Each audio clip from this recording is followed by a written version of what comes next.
It won't be long before the MCU and DCU come out swinging their respective Sunday punches for the summer blockbuster season, they being the Fantastic Four, First Steps, and James Gunn presents a James Gunn production by James Gunn featuring James Gunn Superman and his kooky friends, as envisioned by James Gunn. Both projects are wading into IP swimming pools that have already been peed in more than a few times over the years, but we'll see what they have in store for us this July.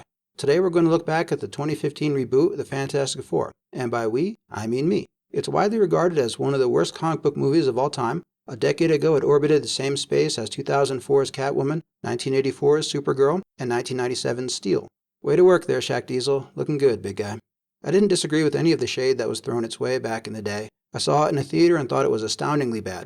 I don't really do hit pieces where I have nothing positive to say, any more than I do puff pieces with no shortcomings to take notice of. That isn't the concept of my channel. But at the same time, positives and negatives have to be observable, or it's just rationalizing with hope and cope to support a predetermined opinion. And since this movie stoved itself into the turf, we've seen projects like She-Hulk, Madam Web, Kraven the Hunter, and plenty of other unwatchable comic book movies and shows come down the pipeline. So maybe by virtue of time and a different basis for comparison, this movie deserves a bit more credit than I've given it over the years. I mean, since I give it no credit of any kind, that does seem possible. Let's take a closer look at the context, storyline, characters, world building, and themes, and see. I'm Dr. Balthazar, thanks for your time. For context, in 2015, comic book movies were a bit of a three-headed beast. WB had the DCEU, which was in between Man of Steel and Batman v Superman: Dawn of Justice. Disney had the MCU, which was wrapping up Phase 2 with Ant-Man. And 20th Century Fox had the X-Men, which had done pretty okay with X-Men Days of Future Past the previous year. Fox was obviously the run to the litter, but since it also owned the rights to the Fantastic Four, it felt like a reboot of that franchise with a younger cast to build up a shared universe with the X-Men wasn't the dumbest idea they had come up with. The dumbest idea they had come up with was to hire a director by the name of Josh Trank to head the project. Subjectively, I think Trank has a big mouth and a punchable face, but let's try to stick with what's objective and observable. Easier said than done in this particular case. Before working on Fantastic Four, Trank had one directing credit on his resume, a quasi-superhero movie from 2012 called Chronicle. In the decade since working on Fantastic Four, he's added one additional directing credit, that direct-to-streaming Al Capone movie with Tom Hardy that nobody watched. The degree to which his behavior on the set of Fantastic Four was erratic, the degree to which he was a victim of threats and persecution from people on social media, yeah, there's a real problem for adults, the degree to which he refused to cooperate with writers and producers, the degree to which the studio interfered in his artistic vision, are all conjectured by parties with vested interests that I wouldn't trust to tell the truth about anything.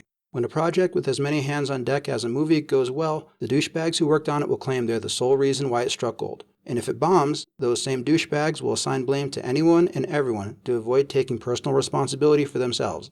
I'm in no position to confirm or refute any of the various excuses and accusations surrounding this project, so I won't try. But there are two basic schools of thought when it comes to Josh Trank that I'll lay out there. The first is that Trank is like Joel Schumacher. Later this month, the director's cut of Batman Forever is coming out that people seem to agree shows that Schumacher made a serious movie with some depth, but commercial interest led the studio to cut this, change that, and trivialize his work into a piece of shit during post-production.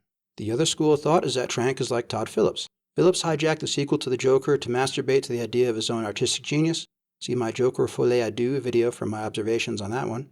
And reports out of 20th Century Fox indicate the first cut of the Fantastic Four, or Fant 4 Stick 4, as the hipster marketing was presenting it at the time, was nothing more than Chronicle Part 2. So, like Phillips, Trank hijacked the project to continue doing his own thing, completely disregarding the source material and any expectations fans of the people footing the bill had for the IP. Probably the truth is some combination of those two schools of thought. Anyway, let's get into the storyline.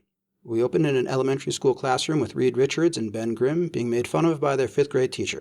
In 2007, a teacher in the United States of America was hazing their students, but nobody was leveraging an IEP, 504, or voluntary accommodation plan to sue everybody. Okay, I'm not ripping on the performances of small children trying to act, but this is what it is. The purpose of these scenes seems to be to establish Reed's boy genius status, his friendship with Benny, and try a few comedic beats. So 2 contributions that are redundant and one that's a misfire. We then time jump 7 years into the future to a children's science fair. The room is filled with small children showcasing the usual kiddie projects their parents built while they played video games. The same 5th grade teacher, sort of, not really, getting an in-your-face comeuppance moment. Our guys, who are now high school seniors, and a father-daughter pair from the foremost scientific think tank on the planet, Franklin and Susan Storm. They're recruiting at a local children's science fair. Okay. The boys teleport an object into another dimension, so Reedy is given a full scholarship to a non-existent college where he won't go to school but will work on building a bigger version of the teleporter. Reedy and Susie make small talk to establish Susie as a bit cynical and unimpressed with our guy. Am I that predictable? Everybody is. A group of corporate-minded government suits are introduced to basically be the main antagonists. Victor Von Doom is introduced as a sulky young man playing video games, complaining about the planet being ruined by corporate-minded government suits. Johnny Storm is introduced as a super cool nonconformist who street races to show his super cool nonconformity. No, that's the earlier Fantastic Four's dumb as fuck scene to establish Johnny Storm as a super cool nonconformist of X Games references. There we go. Street races are still super cool, right? Side note, qualities like being cool or having a sense of class are communicated by how a person carries themselves, not by doing try-hard things like this. Anyway, the interdimensional teleporter gets built, they do a dry run of a live chimp rather than a drone or something, which feels like a violation of some kind. And afterwards, the corporate-minded government suits tell them someone else will get to be the first humans to take the teleporter to Planet Zero. Up to this point, Reedy has been motivated by a desire to create something that benefits mankind. Johnny has been motivated to work for his dad to get his car back for more street racing. And Doomsy has been motivated to prove he's smarter than everybody. But they get drunk off one sip of alcohol from a 3-ounce flask and decide they need to be the first humans to use a teleporter, or they won't get some kind of associated celebrity, thus fulfilling a motive only Doomsy kind of has. Oh, okay, Doomsy is persuasive enough, and I guess they're hammered off the smell of alcohol, so whatever the fuck ever. Benny, who has no motives of any kind, is brought into the mix, and the four of them somehow power the transporter from inside the machine without the rest of the science team working their stations and teleport to the desolate wasteland that is Planet Zero. Once on Planet Zero, they rappel down a cliff face and fuck with some of the ooze from the Teenage Mutant Ninja Turtles' Secret of the Ooze.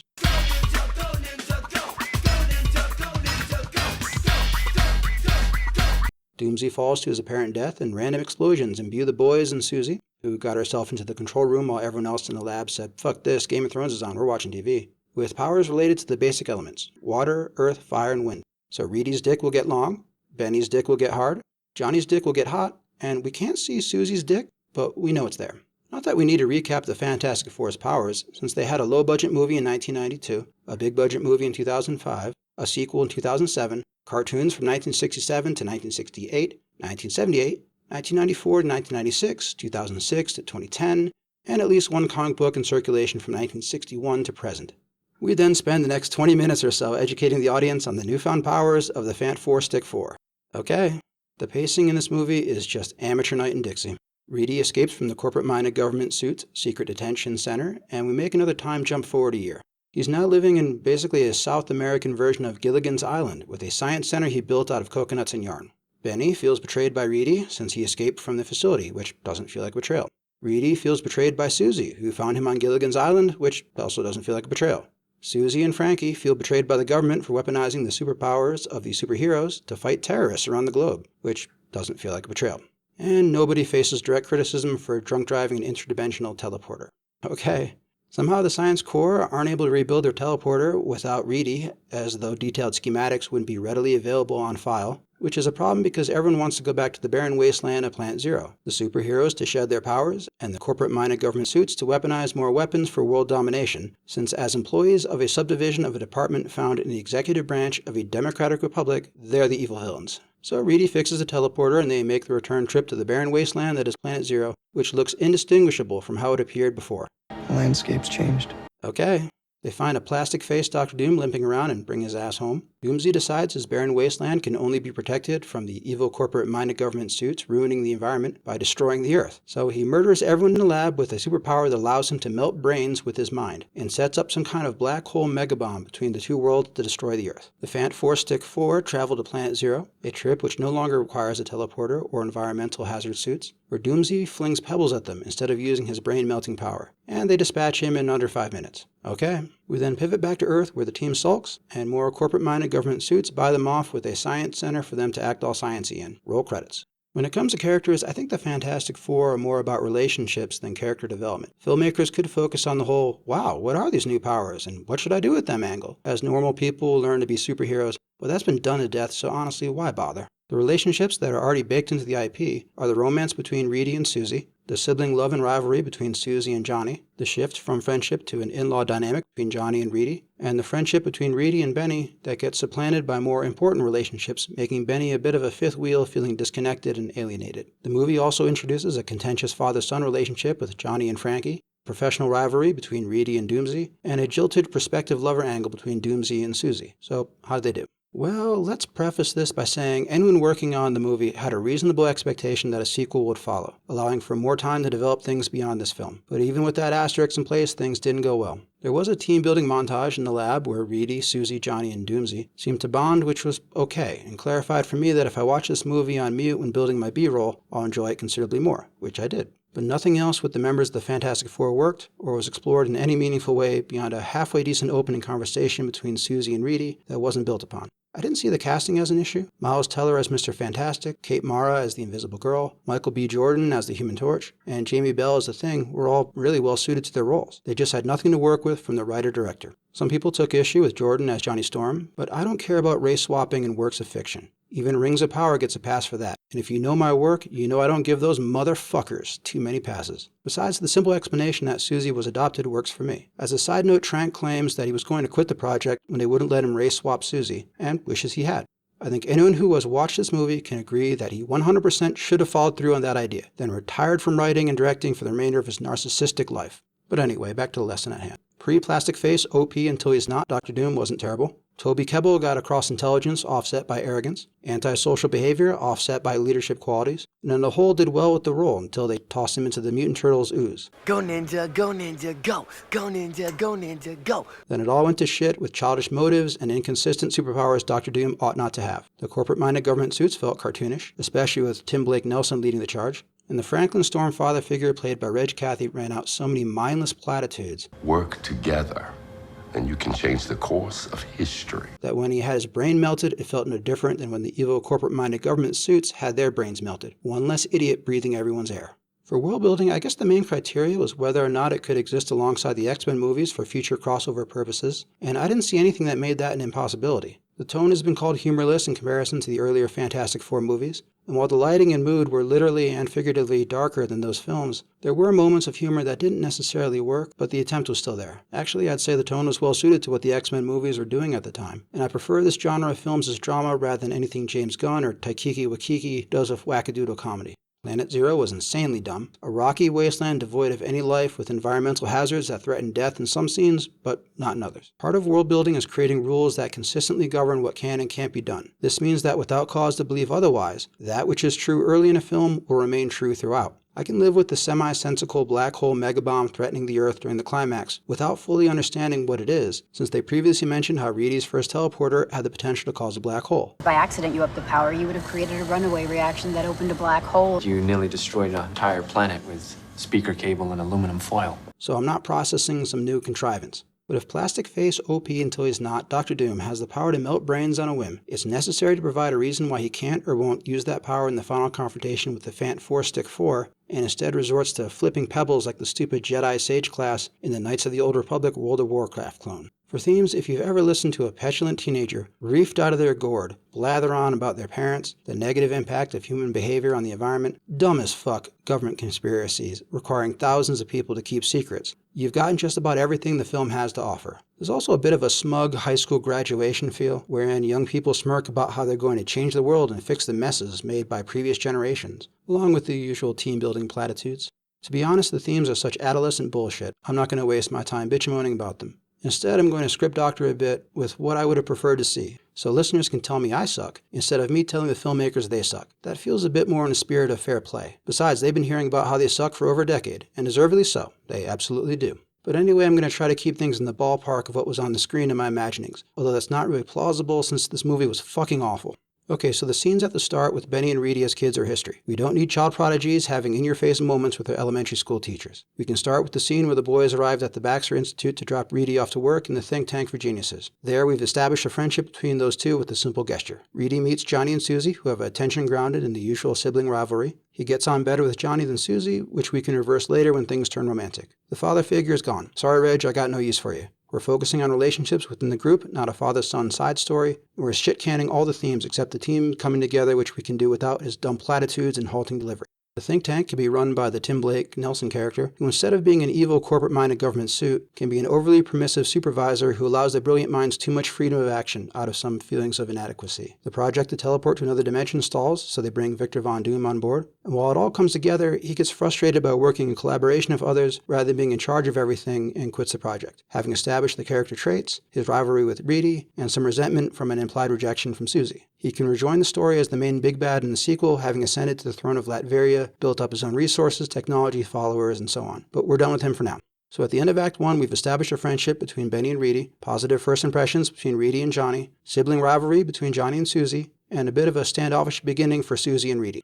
To open Act 2, we have the condition that the teleporter can be made to work, but only if someone pilots the damn thing, so a person has to be inside it. No chimps in space. The supervisor is permissive and not apparent to any of the kids, so he goes along with the idea of letting them give it a go, even though it doesn't sound like a good idea. Benny is brought into the mix with no training because Reedy needs him there. He's brave and we need someone with more balls than brains at the controls, since Reedy's not a leader yet. Yes, it would be better to show Benny acting brave in some way rather than dialoguing it out, but I'm not spending that much time reflecting on how to fix this dumb story. The Fant 4 Stick 4 open a portal to the new dimension, and something explodes akin to the movie's presentation of how they got their powers. But a new big bad takes notice of their mishap and puts skull-fucking the Earth on his to-do list. I'm thinking of two different options here. Option A would be Annihilus with his minions, so instead of Planet Zero, we have the Negative Zone. Option B would be Mole Man and his minions, so we have a Planet Zero with a vibrant life underground due to the hazardous conditions on the surface that imbued the team with their powers. I don't care which option, they both serve the same plot function. If we want an action sequence where the team barely escape with their lives because they don't understand their newfound powers, that's fine. If not, that's fine too.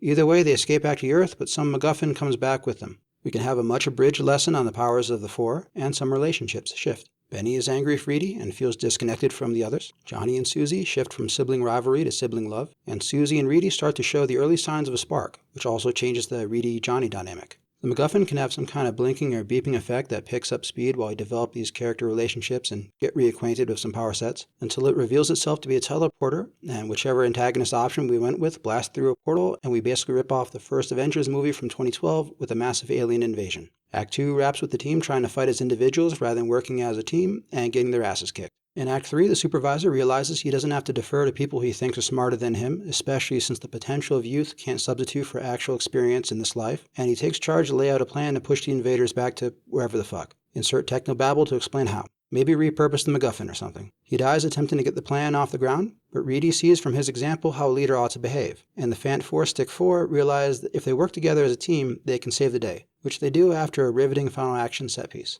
We then close Act 3 with Reedy and Susie starting to have the feels, Susie and Johnny getting back into the comforts of a sibling rivalry, Benny starting to feel like a part of something, and Johnny getting more comfortable with the idea of Reedy plowing his sister. Don't touch my sister!